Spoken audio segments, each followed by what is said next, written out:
ماہ نبوت حضور اکرم نور مجسم شاہ بنی آدم صلی اللہ علیہ وسلم کا ارشاد گرامی ہے، شعبان کو فضیلت تمام مہینوں پر ایسی ہے جیسے مجھے تمام انبیاء اور مرسلین پر فضیلت ہے۔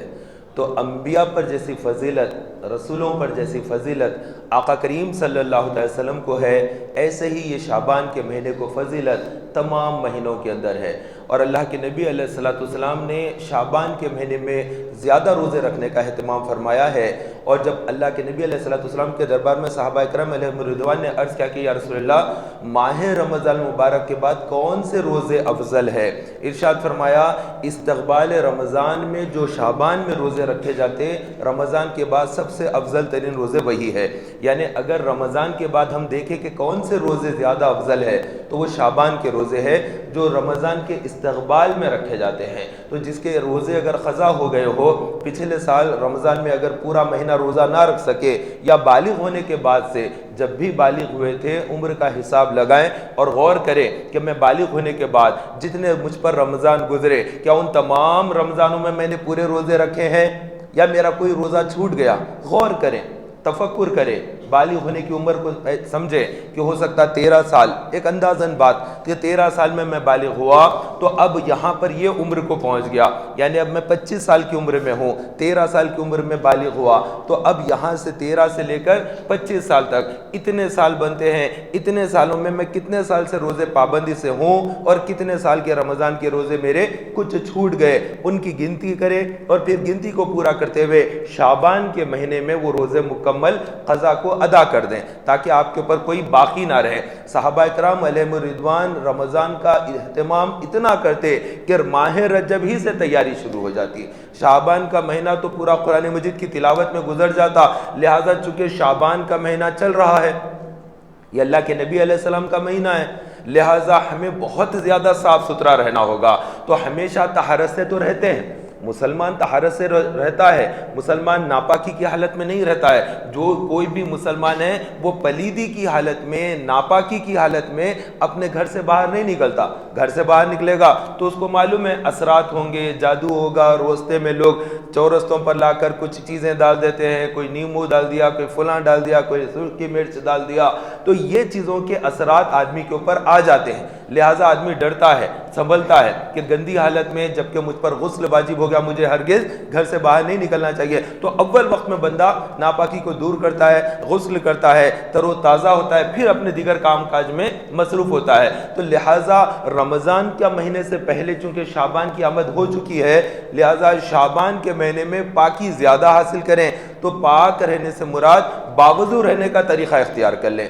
یہ مہینہ آپ باوضو رہنے کی پریکٹس کریں گے، روزوں کی پریکٹس شروع ہو جائے گی، مسجد میں زیادہ رہنے کی پریکٹس شروع ہو جائے گی، ذکر و اذکار زیادہ کریں گے تو رمضان میں نیا پن نہیں رہے گا۔ شعبان ہی سے عادت بنا لیں کہ مسجد میں آنا جانا ہمارا اور زیادہ بڑھ جائے، میری کوئی نماز جماعت کے ساتھ نہ چھوٹے۔ ابھی سے اگر دوڑ رہے گی، فکر رہے گی تو رمضان کے اندر چونکہ روزہ بھی ہو جاتا ہے، ماہ رمضان میں سحری افطار روزہ لگاتار 1 مہینہ روزے رکھنا ہے، تو اس مہینے میں بھی کچھ روزے رکھ لے کہ جو بندہ شعبان کے مہینے میں 1 روزہ رکھتا ہے، رسول پاک صلی اللہ علیہ وسلم نے ارشاد فرمایا کہ قیامت کے دن میری شفاعت اس کو پہنچے گی۔ یعنی اللہ تبارک و تعالیٰ کے حبیب صلی اللہ علیہ وسلم جو شافع محشر ہیں، محشر میں جو شفاعت کرائیں گے، شفاعت جن کو اللہ تعالیٰ نے عطا کی ہے، جو سفارش کریں گے تو اللہ ان کی سفارش کو قبول کرے گا، تو وہ شافع محشر ہیں، وہ شفاعت کرائیں گے اور اس بندے کی بھی شفاعت کرائیں گے جو اللہ کے نبی علیہ السلام کے مہینہ یعنی شعبان کی تعظیم میں کم از کم 1 روزہ کیوں نہ رکھا ہو۔ تو 15 شعبان کے دن کا روزہ خاص طور پر رکھ لینا چاہیے، کیونکہ 15 شعبان یہ جاگنے کی رات مانی جاتی ہے۔ تو یہ جو شب ہے بڑی مقدس شب ہے، تاجدار رسالت صلی اللہ علیہ وسلم اس شب میں عبادت کیا کرتے، لمبی لمبی نمازیں پڑھا کرتے تھے۔ نبی پاک صلی اللہ علیہ وسلم 15 شعبان کو لمبی نماز پڑھتے۔ ایک مرتبہ آقا کریم صلی اللہ علیہ وسلم اپنے حجرے مبارک، حجرہ یعنی کمرہ، حجرہ یعنی کمرہ، بولیے نا، میں جب بھی کہوں تیزی سے کچھ کہوں تو آپ کو پوری بات سمجھ آنا چاہیے، ورنہ کچھ الفاظ سمجھ نہیں آ رہے، ایسا نہیں ہونا۔ حجرہ مبارک یعنی رسول پاک صلی اللہ علیہ وسلم اپنے کمرے میں جلوہ فرما ہے اور لمبی نماز پڑھ رہے ہیں۔ لمبی نماز سے مراد قیام یعنی نماز میں جو کھڑے رہتے، تو اللہ کے نبی علیہ السلام کا قیام لمبا تھا، رکوع بھی لمبا تھا اور سجود بھی لمبے تھے۔ ایک رہا تو سجدہ کہتے ہیں، ایک سے زیادہ رہا تو دو کو سجود کہتے ہیں، سجدے بھی کہتے ہیں۔ تو اللہ کے نبی علیہ السلام نے لمبا سجدہ کیا۔ 15ویں شب تھی، ام المومنین عائشہ صدیقہ رضی اللہ عنہا نے رسول پاک صلی اللہ علیہ وسلم کے پیر کے انگوٹھے کو ہلایا کہ اتنی دیر کیوں سجدہ کر رہے ہیں؟ تو پھر اللہ کے نبی علیہ السلام نے سجدے سے سر اٹھایا، پھر نماز مکمل کی اور پھر ام المومنین عائشہ صدیقہ رضی اللہ تعالیٰ عنہ کی طرف دیکھا تو انہوں نے عرض کیا کہ یا رسول اللہ آپ نے اتنا لمبا سجدہ کیا کہ میں سمجھی کہ سجدے میں شاید آپ کی روح وفد انصاری سے پرواز کر گئی، آپ کی روح دربار الہ میں پہنچ گئی، آپ پردہ فرما چکے، میں یہ سمجھی۔ تو اللہ کے نبی علیہ السلام نے ارشاد فرمایا اے عائشہ کیا تم نہیں جانتی آج 15ویں شب ہے، آج کی رات اللہ تبارک و تعالیٰ آسمان دنیا پر نزول تجلی فرماتا ہے۔ یہ جو آسمان دنیا سے مراد جو 7 آسمان ہے اس میں سے زمین کے اوپر جو آسمان نظر آتا ہے اس کو آسمان دنیا کہتے ہیں، دنیا کی طرف ہے یہ، باقی 6 اور اوپر میں ہیں، تو یہ آسمان دنیا ہے جس کی طرف ہم نظر کرتے ہیں۔ تو اس آسمان پر اللہ تبارک و تعالیٰ تجلی جلال فرماتا ہے اور پھر اللہ تبارک و تعالیٰ ارشاد فرماتا ہے کوئی مغفرت کی دعا کرنے والا کہ میں اس کی دعا قبول کروں، اس کی بخشش کر دوں، ہے کوئی مصیبت زدہ کہ میں اس کی آفت اور بلائیات کو ختم کر دوں، ہے کوئی طلبگار رزق کہ میں اس کے رزق میں فراوانی کر دوں، تو میں یوں عطا کر دوں، یوں عطا کر دوں، کون ہے مانگنے والا؟ تو وہ ساری رات اللہ تبارک و تعالیٰ فرماتا ہے کون ہے مانگنے والا کہ جس کو میں عطا کروں۔ تو یہ مقدس ترین رات شب براءت ہے۔ براءت کا مطلب نجات، براءت کا مطلب چھٹکارا، تو یہ چھٹکارے کی رات آ رہی ہے، نجات کی رات آ رہی ہے، یہ براءت ہے۔ بعض لوگ براءت کی جگہ برات بولتے ہیں، یہ شادی کی برات نہیں ہے، وہ برات کے سپیلنگ الگ ہوتے۔ اگر آپ انگلش میں سمجھنا چاہیں تو میں آپ کو انگلش الفاظ ہی سمجھ رہے ہیں تو وہ حمزہ جو را کے بعد آ رہا ہے وہ نہیں، اگر پہچانتے ہیں تو BARA کے بعد اپوسٹروفی کاما آتا چھوٹا سا، اس کے بعد AT آتا، تو اس کا مطلب کیا ہوا؟ براءت، اس طرح سے بولیں گے اس کو۔ تو لوگ براءت کی جگہ کیا کرتے؟ برات، تو وہ شادی کی برات سمجھ کے باجے بجاتے، رات بھر گاڑیوں پہ بھاگتے، ہارنا بجاتے، پورے بےخوفی کے کام کرتے۔ تو یہ نوجوانوں کو جن کو عقل نہیں رہتی ہے وہ سمجھتے ہیں کہ یہ جو ہے جاگنے کی رات آ گئی ہے، اس میں جاگو، ہلڑ بازی کرو، تماشا کرو، بھاگ دوڑ کرو، ہوٹلنگ کرو، یہ سب چیزوں کے لیے نہیں ہے یہ رات۔ یہ شب براءت ہے، نجات پانے کی رات ہے، چھٹکارا پانے کی رات ہے، گناہوں سے توبہ کرنے کی رات ہے، اللہ کو یاد کرنے کی رات ہے، ذکر و اذکار کی رات ہے، قرآن مجید کی تلاوت کرنے، لمبی نمازیں پڑھنے اور اپنے اعمال نامے کو رب کے دربار میں پیش کرنے کی رات ہے۔ یہ وہ مقدس ترین رات ہے جس کے بارے میں اللہ کے نبی علیہ السلام کی ایک حدیث کے حوالے سے مفسر شہیر مفتی احمد یار خان نعیمی رحمۃ اللہ تعالی علیہ فرماتے ہیں کہ اس رات میں اللہ تبارک و تعالیٰ جس بندے کا جو رزق ہوتا ہے وہ رزق لکھ دیتا ہے اور وہ چیز فرشتوں کے حوالے کر دی جاتی ہے کہ فرشتے میکائیل تک پہنچا دی جاتی ہے کہ اس کے پاس کیا ہونے والا ہے اس کا، اور حضرت اسرافیل علیہ السلام، حضرت اسرائیل علیہ السلام، تمام فرشتوں کے پاس ان کو وہ احکامات دیے جاتے ہیں، حتیٰ کہ فرشتے کو جو اسرائیل علیہ السلام ہیں انہیں نام دے دیا جاتا ہے کہ یہ نام ہے، انہیں یہ سال ان کو موت دینا ہے۔ تو وہ بندے جو وفات پانے والے ہیں، ہم میں سے کون موت کے گھاٹ اترنے والا ہے؟ یہ 1447 سن ہجری چل رہی ہے، اس 1447 سن ہجری میں کس کس کو موت آئے گی؟ یہ شعبان کا مہینہ ہے، یہ مہینہ چل رہا ہے، ابھی رمضان، شوال، ذیقعدہ، ذی الحج، یہ اتنے مہینے باقی رہ گئے، تو حج کا مہینہ یہ سال کا ابھی باقی ہے، اس کے بعد پھر 1448 ہجری شروع ہو جائے گا۔ تو یہ جو سن 1447 ہجری چل رہا، اس سال کے اندر کس کو اللہ تعالیٰ نصیب حج کرے گا، کس کو نہیں کرے گا، یہ آج کی رات، یہ آنے والی جو رات ہے اس رات میں فیصلہ ہوگا۔ شب برات میں فیصلے ہو جاتے ہیں اور اعمال ان کو کس کے کیا ہوتے ہیں، وہ آسمان پر بلندیوں کو چلے جاتے ہیں۔ تو یہ بڑی رات مقدس ہے، تو رات میں قیام کرنا ہے، پھر دن میں روزہ بھی رکھنا ہے، ساری رات قیام کرنا، مسجدوں میں جاگنا۔ یہ مسجد غریب نواز ہے، یہاں پر بھی الحمدللہ تعالیٰ جاگنے کا سلسلہ رہے گا، اور ماشاءاللہ سارے رمضان کے اندر سحری کا بھی انتظام یہاں پر ہوتا ہے۔ اللہ تبارک و تعالیٰ قبول فرمائے، یہ بہت اچھا عمل ہے۔ تو میں آپ سے عرض کر رہا تھا، ماہ رمضان المبارک کی تیاری اس مہینے میں کرنا ہے۔ کس کا کتنا حساب بنتا ہے، آپ کے پاس سونا کتنا ہے، چاندی کتنا ہے، اور آپ کی دکان میں مال کتنا ہے جو بیچنا ہے، اس کا حساب پہلے سے کر لے۔ رمضان کا مہینہ عبادت کا مہینہ ہے، رمضان کا مہینہ تلاوت ذکر و اذکار کا مہینہ ہے۔ اس مہینے میں ٹیلر کے پیچھے پھرتے رہنے کا کام نہ کرے، بازار میں جا کر کپڑے خریدنا ہے، اب میں وہ کپڑا خریدوں، یہ کپڑا خریدوں، ڈھونڈنا ہے، یہ دکان پر سمجھ میں نہیں آیا فلاں دکان پہ جا کر خریدیں گے، اس طرح جو پھرنا پڑے گا، اس میں رمضان میں ٹائم خراب ہو جائے گا۔ وہ تو ایک ایک لمحہ قیمتی ہے، کہاں جا کر ٹریفک میں دھواں کھاتے پھریں گے آپ شعبان میں یہ کام پورا کر لیں۔ آپ ماہ شعبان میں رمضان کی تیاری، خاص طور پر کپڑوں کی خریداری اور صفائی کا کام جو ہوتا ہے، یہ مہینے میں کر لینا ہے۔ دلوں کی صفائی کا کام کرنا ہے، دلوں کی صفائی۔ قد افلح من تزکا، کامیاب ہو گیا وہ شخص، فلاح پایا وہ شخص جو پاک ہو گیا ہے۔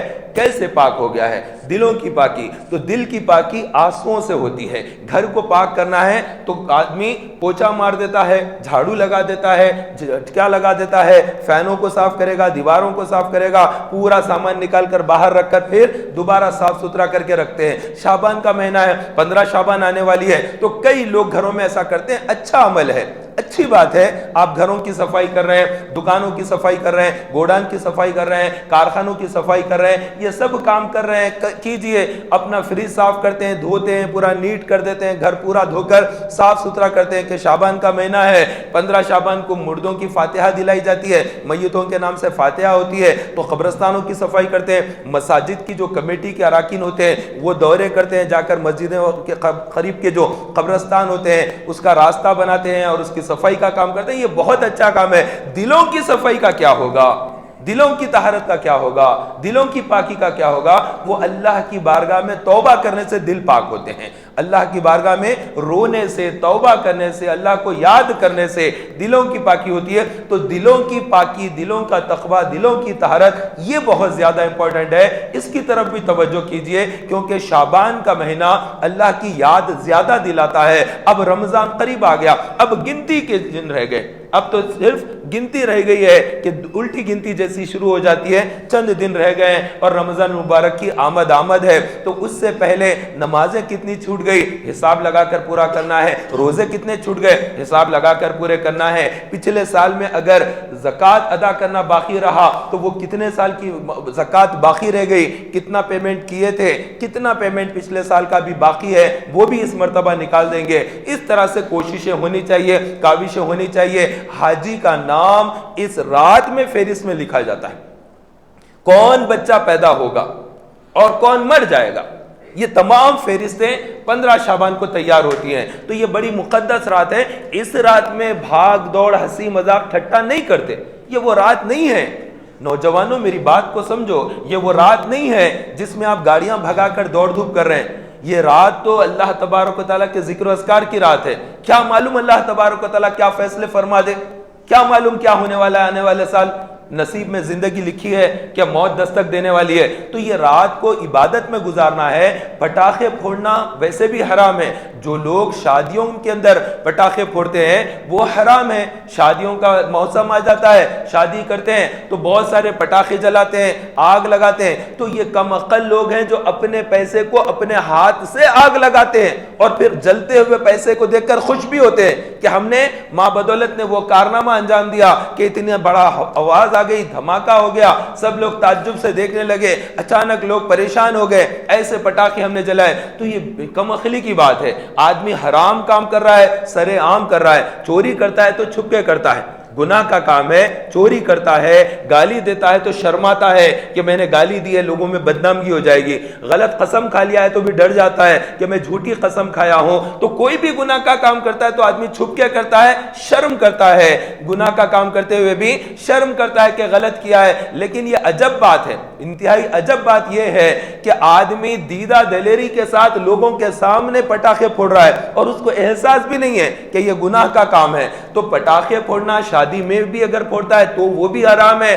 تو ماں باپ کی ذمہ داری بنتی ہے کہ اولاد کو تعلیم دیتے، اولاد کو تربیت دیتے، پیسے کی قیمت بتاتے، کتنی محنتوں کے بعد پیسہ آتا ہے اور روٹی کتنی قیمتی ہوتی ہے، ایک ایک روٹی 15-20 روپے کی ہوتی ہے، پٹاخہ تو 100 روپے کا ہوتا ہوگا، 200 روپے کا ہوتا ہوگا، نہیں معلوم۔ الحمدللہ زندگی میں کبھی پٹاخہ خریدا ہی نہیں ہے تو معلوم ہی نہیں کہ اس کی قیمت کیا ہوگی۔ تو بہرحال پٹاخے مہنگے ضرور ہوتے ہوں گے کیونکہ اس میں بارود ہوتا ہے اور کمپنیاں بنا کر بھیجتی ہے، تو پروڈکشن جب ہوتا ہے یہاں سے آتا ہے تو مہنگا ہی ہوتا ہوگا۔ تو اتنا پیسہ جب جلا رہے ہوں گے تو پھر ان کی کمائی میں برکت کہاں سے آئے گی؟ اب تنگ دستی ہو گئی، غریبی آ گئی، مفلسی آ گئی، گھر میں بیماری آ گئی، ناچاخیاں ہو گئے، پریشانیاں ہو گئے، لڑائی جھگڑے ہو گئے، وکیلوں کے پاس جانا پڑا، ڈاکٹروں کے پاس پھرنا پڑ رہا ہے، آوارہ لوگوں کی مدد لینا پڑ رہا ہے، یہ فلاں کام ہو گیا، یہ مصیبت آ گئی، کاروبار نہیں چل رہا، نقصانات ہو گئے۔ ارے آپ نے وہ اعمال ہی کیے ہیں جس کی وجہ سے یہ چیزیں آنا ہی آنا ہے۔ آپ نے اللہ کی نعمتوں کو آگ لگا دی ہے، پیسہ پٹاخوں میں جلا دیا ہے، سر عام اللہ کی نافرمانی ہو رہی ہے۔ تو 15 شعبان کو تو اللہ تبارک و تعالی جو آسمان دنیا ہے اس پر تجلی نزول فرماتا ہے، وہ رات آپ گناہ کر کر کے بتا رہے ہیں کہ میں گناہوں میں آگے ہوں، میں گناہوں میں آگے ہوں، میں مجرم ہوں، میں مجرم ہوں۔ ارے مغفرت کی دعا مانگنے کی رات آ رہی ہے، توبہ استغفار کی رات آ رہی ہے، اور اس استغفار کی رات میں بھی گناہ کیے جا رہے ہیں۔ تو اب کب سمجھ آئے گی، کب بدلیں گے، کب وہ رات آئے گی، کب وہ دن آئے گا جب انسان کی زندگی میں انقلاب آئے گا؟ میں اپنی زندگی کو تبدیل کر لوں، میں یہ نمازوں کو چھوڑنے کا سلسلہ بند کر دوں گا، میں بے طہارت رہنے کا سلسلہ بند کر دوں گا، میں یہ کھڑے رہ کر پیشاب کرنے کا، پیر پر چھینٹے اڑتے ہیں، یہ ناپاکی کا سلسلہ ختم کر دوں گا، اب میں پاک رہوں گا، اب میں صاف رہوں گا، اب میں ماں باپ کی اطاعت کروں گا، ماں باپ کو نہیں ستاؤں گا، کاروبار پر جاؤں گا، روزگار کروں گا، اچھی زندگی گزاروں گا۔ کہاں ہے وہ خیال، کہاں ہے وہ فکریں کہاں چلی گئی؟ وہ امت کی جو فکر ہونا چاہیے تھی، قوم کو جو فکر ہونا چاہیے تھی، وہ کہیں اور چلے گئی ہے۔ ہم اچھی اچھی باتوں کو، اچھے اچھے اعمال کو برفدان میں رکھ دکھے ہیں اور ہم چل پڑے ہیں ایسی زندگی کی طرف جا رہے ہیں جس کا کوئی حاصل نہیں ہے، لا حاصل کاموں کی طرف، لا یعنی باتوں کی طرف اور فضول کاموں کے اندر اپنا وقت خراب کر رہے ہیں۔ آپ کے پاس جو سب سے بڑی نعمت ہے وہ آپ کی حیات ہے، وہ آپ کی زندگی ہے، وہ آپ کی سانسیں ہیں، وہ آپ کا وقت ہے۔ والعصر ان الانسان لفی خسر، اللہ تبارک و تعالیٰ نے وقت کے اس خاص حصے کی قسم فرمائی کہ عصر کی قسم، والعصر، عصر کی قسم، دن کے ڈھل جانے کی قسم، سورج کے غروب ہو جانے کی طرف آنے کی قسم، وقت کے گزر جانے کی قسم، انسان خسارے میں ہے، انسان خسارے میں ہے۔ اس کے پاس جو سب سے بڑی جمع پونجی ہے، آپ کا پیسہ، بینک بیلنس، آپ کا گدا، سب گھر میں رہ جائے گا، آپ کے قیمتی بیش قیمت کپڑے گھر میں رہ جائیں گے، جنازہ نکلے گا، کورے لٹے کا کفن رہے گا، جو کسی یتیم کے لیے رہے گا، جو کسی معذور کے لیے رہے گا، اور جو لاوارث لاش جو دم توڑ دیتی ہو کسی فٹ پاتھ پر، اس کے لیے جتنا کفن ہے آپ کا کفن بھی اتنا ہی ہوگا، اس سے بڑھ کر لے کر نہیں جائیں گے۔ جو لے کر جائیں گے وہ کیا ہے؟ وہ نامہ اعمال ہے جو لے کر جائیں گے، وہ نمازیں ہیں جو لے کر جائیں گے، جو ذکر اذکار آپ نے کیا ہے، جو قرآن مجید کی تلاوت آپ نے کی، اللہ کی راہ میں جو آپ نے خدمت کی ہے، وہ تمام چیزیں لے کر جائیں گے۔ نہ ماں باپ کو ستانا، نہ ماں باپ کو پریشان کرنا، نہ ان کا دل دکھانا۔ یاد رکھو، ماں باپ کو ستائیں گے، انہیں پریشان کریں گے، انہیں رلائیں گے، آپ کی نمازیں، آپ کے روزے، آپ کا ذکر، آپ کی عبادت، آپ کا جمعے کا پڑھنا، آپ کا رمضان کا منانا، یہ تمام عبادتیں ایک طرف، ماں کو ستائے، اس کے آنکھوں سے آنسو بہ رہے ہیں، وہ تمام نیکیوں کو بہا دیں گے، برباد ہو جائیں گے اس میں انسان۔ تو یہ ڈرنا چاہیے کہ ماں کو ستانا، باپ کو پریشان کرنا، کام نہیں سننا، گھر میں ستانا، یہ ہونا ہے، وہ ہونا ہے، تکلیف دینا، کتنی محنت اور مشقت سے وہ پیسہ جمع کرتے ہیں، گھر میں روٹی روزی کے لیے پریشانی ہوتی ہے، اور اوپر سے یہ فرمائش وہ فرمائش کہ یہ ہونا ہے، وہ ہونا ہے، کتنا تکلیف دیں گے، کتنا ستائیں گے۔ دکان پر آ کر کچھ گھنٹے میرے ساتھ کام کرو، کام کرنے کو بیٹا تیار نہیں ہے، جوان ہو گیا بیٹا، ارے 5.5 فٹ 6 فٹ کا قد ہو گیا ہے، اس کے باوجود بھی کام کاج پر نہیں جائے گا، روزگار پر نہیں جائے گا، نہ اسکول کی پڑھائی ڈھنگ سے کی، نہ کالج کی پڑھائی ڈھنگ سے کی، نہ اب روزگار کے لیے جاتا ہے، یہ دوستوں میں پھرنا، یہ آوارہ گردی کرنا، یہ راتوں میں جاگنا، یہ پان اور گٹکے وغیرہ کی عادت ڈالنا، یعنی پوری بربادی کا سامان کر لیا ہے، اپنی بربادی کا پورا سامان جمع کر لیا ہے. تو ایسا آدمی نفع میں نہیں رہے گا، نقصان در نقصان اس کو ہوگا، زندگی میں بھی نقصان اٹھائے گا، موت کے بعد بھی نقصان اٹھائے گا. جب اس کا جنازہ نکلے گا لوگ کہیں گے تھوڑا آوارہ ٹائپ کا تھا، وہاں پر زیادہ تر دکھتا تھا، یہ چورستوں پر دکھتا تھا، یہ فلاں غلط کام کرتا تھا، لوگ اس وقت کہیں گے تو کتنی شرم کی بات ہو جائے گی. لہٰذا اللہ سے ڈرے اور ماہ رمضان کی آمد سے پہلے توبہ استغفار کر کے صاف ستھرے ہو جائیں، اپنی نیتوں کو پاک کر لیں، اپنی نیتوں کو حسین بنائیں، خوبصورت بنائیں. آپ کی نیت، آپ کا دل، آپ کا قرار یہ ہونا چاہیے کہ نیتیں صاف ہو جائے تاکہ ہماری بری نیتیں دور ہو جائے، اچھی نیتیں، اچھی خصلتیں، اچھی عادتیں. یہ شعبان کا مہینہ آ چکا ہے، اپنے اندر تبدیلی لانا ہے اور تبدیلی لا کر اللہ کی رضا والے کام کرنا ہے. وقت تو گزر جائے گا، آپ جیسے تیسے زندگی گزاریں، وقت گزر جائے گا، عن قریب جنازے اٹھیں گے، قبرستان آباد ہو جائیں گے اور اپنے گھر ویران ہوں گے، نئے بچے پھر خاندان میں پیدا ہوں گے. ان بچوں کو دیکھ کر لوگ خوش ہو جائیں گے کہ دیکھو بچہ کیسا بولتا ہے، ارے دیکھو یہ کیسا چلتا ہے، یہ دیکھو اس کا طریقہ کیا ہے، یہ ان کے جیسا ہے، یہ دادا کے جیسا ہے، یہ نانا کے جیسا ہے، یہ ماموں کی طرح ہے، یہ چچا کی طرح ہے. اس طرح کی باتیں لوگ کریں گے، لیکن ہم اس دنیا میں نہیں رہیں گے، ہم اس دنیا کے مسافر ہیں، عن قریب اپنا سفر طے کریں گے اور آخرت کی طرف ہم جا رہے ہیں. قبرستان ہماری منزل ہے، وہ پہلی منزل ہے جس سمت میں ہمیں جانا ہے. اور 15 شعبان یہ یاد دلا رہی ہے. اللہ کے نبی علیہ السلام نے ارشاد فرمایا میں نے تمہیں منع کیا تھا کہ قبرستانوں کو نہ جائے، لیکن اب میں تمہیں اجازت دیتا ہوں کہ تم قبرستان کو جاؤ. جانے کا حکم دیا ہے، اجازت دی ہے. اس سے پہلے قبرستانوں میں پھرنے کی اللہ کے نبی علیہ السلام نے اجازت نہیں دی تھی، پہلے منع کیا تھا، تو منع ختم ہوا، اجازت مل گئی. تو اب 15 شعبان کو جاتے ہیں اور قبرستان کے اندر لائٹ وغیرہ لگاتے ہیں، چراغ وغیرہ جلاتے ہیں. یہ بہت اچھا عمل ہے، لوگوں کو راستہ دکھنے میں سہولت ہوتی ہے. لیکن جو لوگ قبر کے اوپر لے جا کر اگربتی رکھ دیتے ہیں، قبر کے اوپر لوبھان جلاتے ہیں، یہ غلط ہے. قبر کے اوپر آگ نہیں لگاتے، آگ نہیں لگاتے. سمجھو بات کو، آپ قبرستان کے اندر جا رہے ہیں، اگربتیاں لے جا کر باپ کی قبر پر، دادا کی قبر پر، ڈائریکٹ قبر کے اوپر آپ آگ لگا رہے ہیں، کتنی بری بات ہے. منع کیا گیا ہے، آگ کی اینٹ لگانے سے منع کیا گیا ہے. قبر کے اندر جو اینٹ لگاتے ہیں، میت کو دفن کرتے وقت میں جو اینٹ لگاتے ہیں، اس اینٹ لگانے کے اندر بھی منع کیا گیا کہ آپ اینٹ لگاتے وقت میں ایسی اینٹیں نہ لگائیں.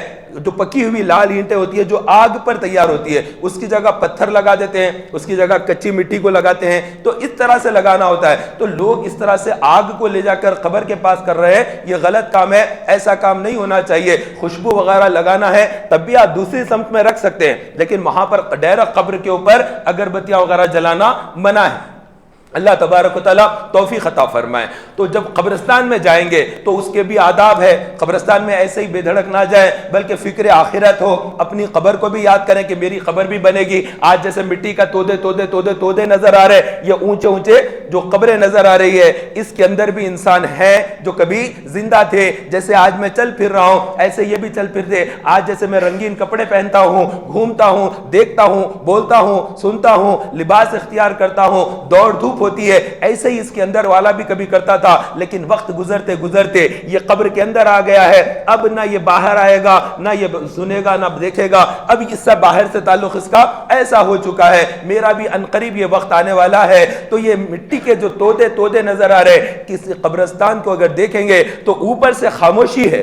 قبرستان میں اوپر سے خاموشی ہے، سناٹا ہے، ویرانی ہے. آدمی کو تھوڑا خوف سا آتا ہے کہ یہ کون سا مقام ہے، یہ کون سی جگہ پر میں آ کر ٹھہرا ہوں. لیکن جس جگہ دیکھ کر ڈر رہا ہے، اسی جگہ کا حصہ بننا ہے، اسی کے اندر جا کر ٹھہر جانا ہے. صبح قیامت تک وہاں پر پڑے رہنا ہے، تو بڑا لمبا وقت وہاں پر گزارنا ہے. تو کسی قبر میں گناہوں کی وجہ سے آگ جل رہی ہوگی، آگ سلگ رہی ہوگی، انگاروں میں قبر میں میت لوٹ پوٹ ہو رہی ہوگی، اس کا کفن جل گیا ہوگا، اس کا جسم، اس کا گوشت، اس کی ہڈیاں، اس کا خون سب ریزہ جل کر خاک تر ہو گیا. کیوں؟ کیونکہ وہ نمازوں کو چھوڑتا ہوتا تھا، وہ نمازوں کو چھوڑ دیتا تھا، وہ رمضان کے روزے نہیں رکھتا تھا، وہ زکوٰۃ دینے میں بخل کرتا تھا، وہ ماں باپ کو ستاتا تھا، وہ تکلیف دیتا تھا، وہ ایذا دینے والے کام کرتا تھا، وہ حرام کاموں میں مصروف تھا، اس لیے اللہ تبارک و تعالیٰ نے اس کی قبر میں آگ کو بھڑکا دیا ہے۔ کچھ اور بھی قبریں ہیں جن کے اندر الحمدللہ اللہ تبارک و تعالیٰ نے جنت کی ہوا کھول دی ہے،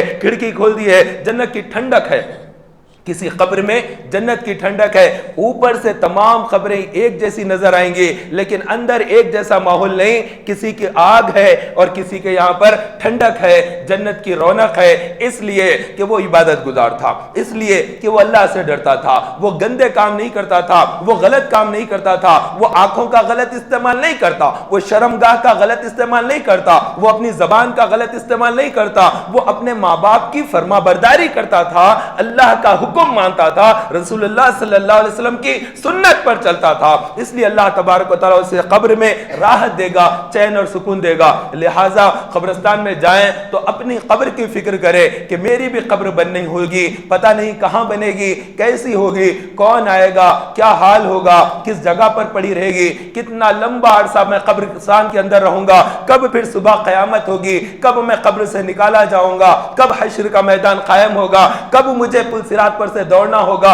کب راہ صراط مجھے نصیب ہوگا، اور کب میں وہاں پر میزان پر جب اعمال نامہ تولا جائے گا تو میرا نیکیوں کا پلڑا بھاری ہوگا یا میرے گناہوں کا پلڑا بھاری ہو جائے گا، مجھے نہیں معلوم۔ تو اللہ سے ڈرنا چاہیے اور جادو ٹونے کی چیزوں سے بچے، اپنے آپ کو ایسی چیزوں کے پاس جانے سے روکے۔ جادوگر سے منع کیا گیا ہے کہ جادوگر کے پاس جائے، اللہ تبارک و تعالیٰ نے کہ رسول صلی اللہ علیہ وسلم نے ارشاد فرمایا جادوگر کی سزا یہ ہے کہ تلوار سے اس کی گردن مار دی جائے۔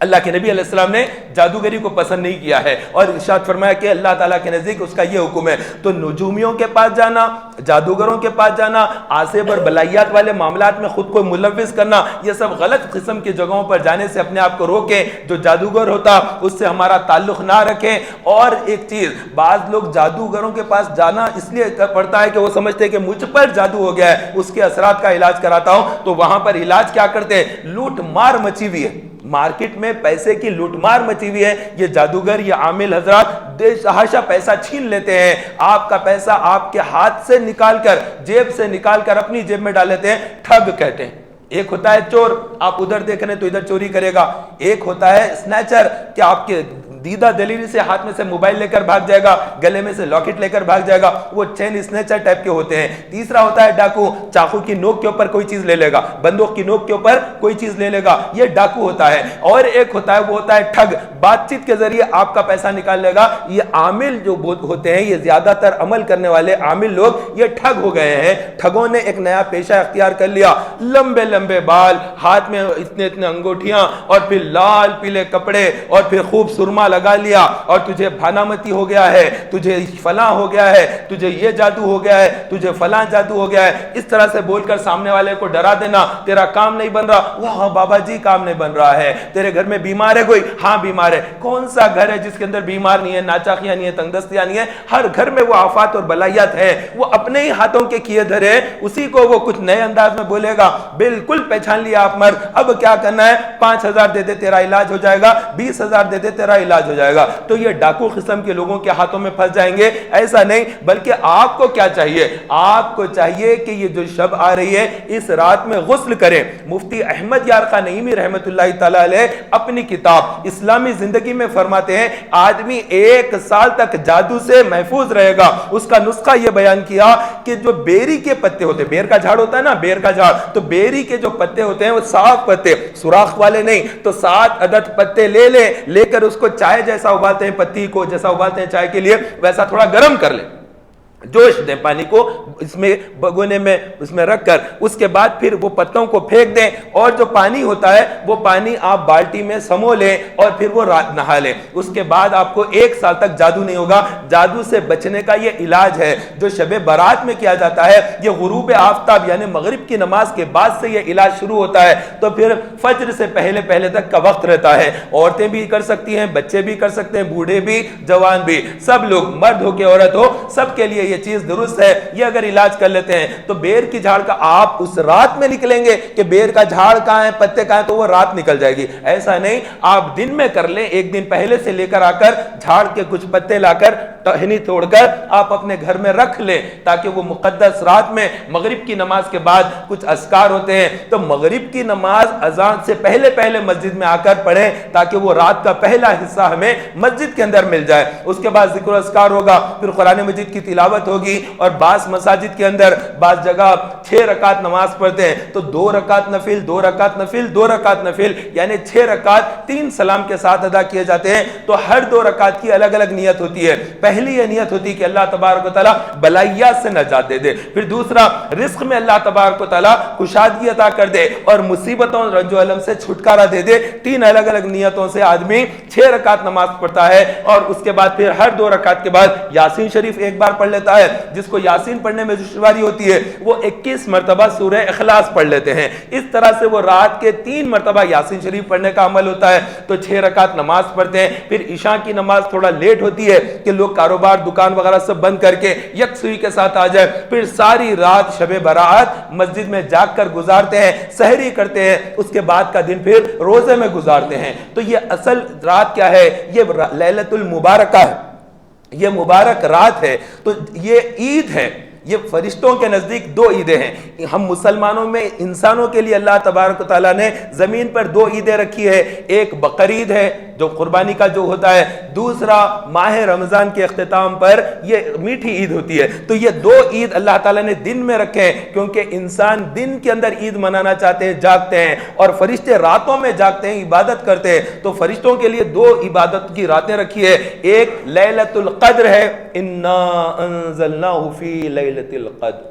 تو اللہ تبارک و تعالیٰ نے قدر کی رات جو قرآن نازل کیا وہ بڑی مقدس رات ہے. تو اللہ تعالیٰ نے ان کے لیے وہ رات کو عید بنا دیا. دوسری جو رات ان کے لیے عید ہے وہ شب براءت ہے، چھٹکارے کی رات، نجات کی رات، عید کی رات. تو یہ مقدس رات میں آپ اپنے اعمال میں اضافہ کریں، گناہوں پر پچھتاوا ہو، توبہ اور استغفار ہو، نیکیوں کی رغبت ہو، اور رات کے ایک حصے میں قبرستان جائیں، کیونکہ اللہ کے نبی علیہ الصلوۃ والسلام کی سنت ہے. شب براءت آ رہی ہے، اس شب براءت کی ایک سنت یہ ہے کہ آپ قبرستان جائیں، اپنے ان پیاروں کے پاس جائیں، اپنے ان عزیز اقارب کے پاس جائیں، ان رشتہ داروں کے پاس جائیں جو آپ سے محبت کیا کرتے تھے. آپ جس سے محبت کیا کرتے تھے ان لوگوں کی خبروں کے پاس جائیں، اور جانے کے بعد وہاں پر سورہ فاتحہ پڑھیں، وہاں پر آپ درود پاک پڑھیں، اور سورۃ الملک پڑھیں، سورہ یاسین پڑھیں، اور سورہ فلق، سورہ ناس پڑھیں. یہ سورتیں وہاں پر پڑھ کر ان کی بخشش اور مغفرت کی دعا کریں. تو یہ قبرستان جانے کی رات ہے. اللہ کے نبی علیہ الصلوۃ والسلام رات کے ایک حصے میں اٹھ کر جب جا رہے تھے، ام المومنین عائشہ صدیقہ رضی اللہ تعالیٰ عنہا آپ کے پیچھے پیچھے آنے لگی. اللہ کے نبی علیہ الصلوۃ والسلام کا جو حجرہ ہے مسجد نبوی، آپ میں سے کسی نے دیکھا ہے تو سمجھ سکتے ہیں میری بات کو. مسجد نبوی میں جہاں رسول پاک صلی اللہ علیہ وسلم کا حجرہ ہے وہ سنہری سنہری جالیاں ہیں، اس کے اوپر سبز بڑا سا گنبد ہے، وہی حجرہ ہے، وہ ام المومنین عائشہ صدیقہ رضی اللہ عنہا کا کمرہ ہے. اللہ کے نبی علیہ السلام اس حجرے سے باہر نکلے، تھوڑی دور پر جنت البقیع آتا، تو نبی پاک صلی اللہ علیہ وسلم جنت البقیع کی طرف گئے تو عائشہ صدیقہ رضی اللہ تعالیٰ عنہا بھی آپ کے پیچھے پیچھے آئی. اللہ کے نبی علیہ السلام نے مڑ کر دیکھا اور فرمایا، اے عائشہ کیا تم یہ گمان کرتی ہو کہ اللہ اور اس کے رسول تمہارے ساتھ ناانصافی کریں گے؟ تو انہوں نے عرض کیا کہ یا رسول اللہ، میں یہ سمجھی آپ کسی اور ام المومنین کے پاس جا رہے ہیں، آپ کسی اور زوجہ کے پاس شاید جا رہے ہیں کہ ان کی باری کا دن تھا، یعنی دن مقرر تھے، یہ دن ان کا، یہ دن ان کا، یہ دن ان کا. جو خواتین جو اہلیہ ہے ان کے اندر دن مقرر تھے تو وہ ان کا دن تھا، تو انہوں نے یہ گمان کیا. تو اس کے بعد اللہ کے نبی علیہ السلام نے فرمایا، اے عائشہ کیا تم جانتی ہو آج کی کون سی رات ہے؟ انہوں نے عرض کیا کہ رسول اللہ آپ اور رب بہتر جانتا ہے، مجھے نہیں معلوم یہ کون سی رات ہے. تو اللہ کے نبی علیہ السلام نے ارشاد فرمایا، جبریل امین میرے پاس آئے اور انہوں نے آ کر کہا کہ اللہ تبارک و تعالیٰ کے نزدیک آج کی رات مقدس ہے. اور پھر جبریل امین نے عرض کیا کہ یا رسول اللہ، اللہ تبارک و تعالیٰ اس رات میں بنو کلب کے جتنے ریوڑ ہوتے ہیں، بنو کلب ایک قبیلہ ہے، جیسے قبیلہ قریش ہے، الگ الگ قبیلے ہوتے ہیں، تو بنو کلب عرب کا ایک قبیلہ ہے جو بہت زیادہ بکرے پالتے تھے، بکروں کے ریوڑ ہوتے تھے ان کے پاس. تو اللہ کے نبی علیہ السلام نے فرمایا کہ جبریل امین نے کہا کہ اللہ تبارک و تعالیٰ اس رات بنو کلب کے بکریوں کے بالوں سے زیادہ گناہگاروں کی بخشش اور مغفرت فرما دیتا ہے. کتنے لوگوں کی؟ بنو کلب کے بکرے، اس کے بال، ایک بکرے پر کتنے بال ہوتے ہیں ہم نہیں گن سکتے، اللہ کو معلوم ہے. تو بنو کلب کے بکروں کے بالوں سے زیادہ گناہگاروں کی بخشش، مغفرت یہ شب برات میں اللہ تعالیٰ کر دیتا ہے، لیکن چند لوگوں کی مغفرت نہیں کرتا. اس میں سے نمبر ایک وہ ہے جو مشرک ہے، جو شرک کرتا ہے، اللہ کے ساتھ کسی اور کو شامل کرے گا اور کسی کی پرستش کرے گا تو مشرک کی بخشش نہیں ہوگی.